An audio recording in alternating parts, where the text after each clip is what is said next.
Here are the stories making headlines at this hour. I'm Marissa Bailey. Chicago police are looking for 3 men who robbed 3 people overnight on the CTA Red Line. One of the victims was actually punched in the face. Police and paramedics were called to the Fullerton Red Line stop just before 1 a.m. The train was en route from the North and Clybourne stop to Fullerton when the suspects robbed 3 men of their belongings. The robbers were last seen going east on Fullerton after running off the train. Tensions between the U.S. and Russia are reaching new heights after Russia kicked out 60 Americans. It's a direct response to the U.S. expulsion of 60 Russian diplomats. CBS 2's Hannah Doba has that story. Russia has retaliated against the U.S. for its decision to close the Russian consulate in Seattle and expel 60 diplomats from America. Russia's foreign ministry broke the news to the U.S. ambassador to Russia.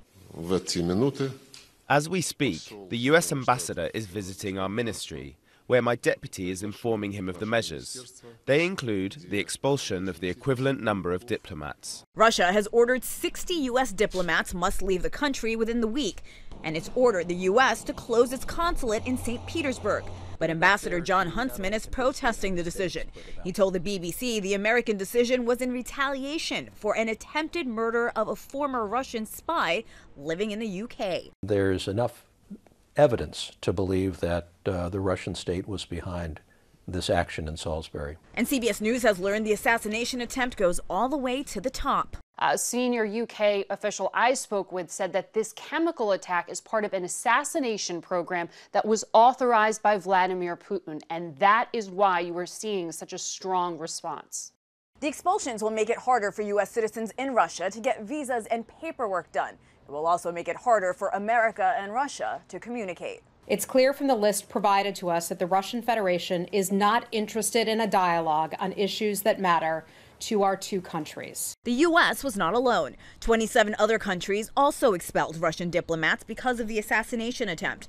Friday morning, Russia summoned more ambassadors to the Kremlin to inform them diplomats from their countries will also be expelled. Hannah Doba, CBS News, the White House. And here is Rob Ellis with a look at your long weekend forecast.